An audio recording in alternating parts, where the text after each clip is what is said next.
Welcome, ladies and gentlemen, to a fun podcast episode. It's It's 10:37. It's gonna be quick, not too long. Um, Welcome to the quarterback controversy of 2021 here in Philadelphia, because we can't go a year without having a quarterback controversy. Um, so go figure. There's people in the fan base who are instantly on the Minshew mania bandwagon. There are people who are still defending Jalen Hurts to the bitter end. Um, Despite, in my personal opinion, and okay, let's just get my opinion out of the way. Minshew, to me, played a really good game today. A game that I wish Hurts would be able to play, especially against a team that you should beat. And I'm just talking the quarterbacks alone, not talking about the defense and how badly they struggled in the first half. That's whatever. That's Jonathan Gannon being Jonathan Gannon. Okay, we know he needs to go, but still, whatever. Um, Coming off a game where in the same building, Jalen Hurts went 14 of 31, 3 picks, no touchdowns, had a quarterback rating, I think, or a QBR, one of the two, of 17. Either way, it's really, really, really bad, especially considering you're playing the fucking Giants. You're going from that to Gardner Minshew taking the helm today for an injured Jalen Hurts, and he goes 20 of 25 for over 200 something yards, 2 touchdowns, no interceptions, no fumbles, and a quarterback rating of a passer rating of like 133.7, something like that, which is the best passer rating we have seen since Nick Foles during the 2017 championship game against the Vikings. So let that sink in.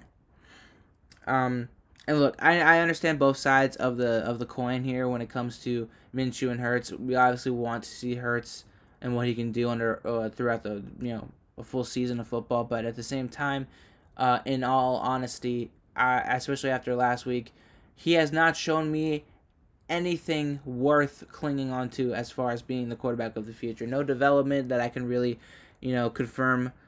Nothing that really stands out outside of his ability to run the football. Like, straight up. We've won games because he's ran the football really well alongside Sanders and Scott and Howard and even Gainwell. Outside of that, I have nothing to say that, I have at least nothing with confidence that he's improved in the passing game. He really hasn't, and that's the issue.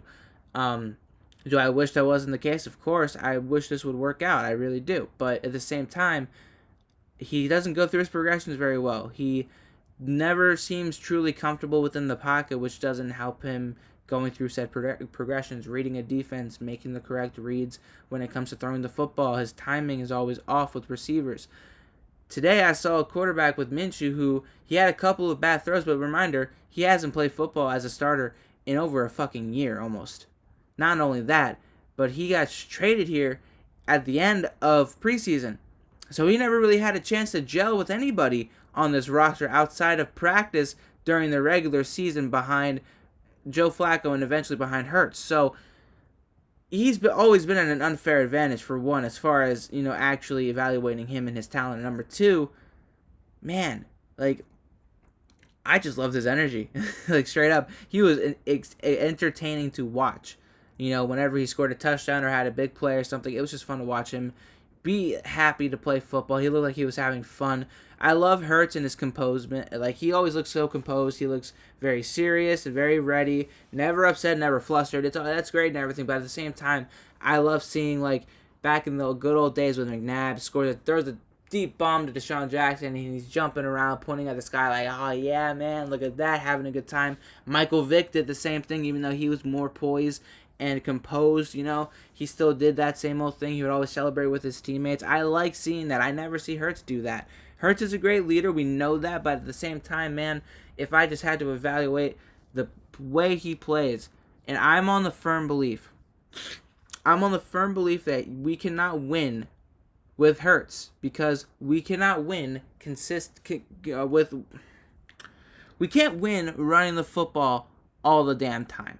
Eventually, he's going to have to throw the football, and when he has to, he needs to make those throws and make those plays. Last week against the Giants, a bad team, he didn't do that. Today against, it's only the Jets. Gardner Minshew put on a clinic in the first half and even in the third quarter. So I for one am on the side of I want a quarterback who can throw as opposed to run. I feel like that's more important to me. The arm is more important than the legs. That's that. That's all I have to say.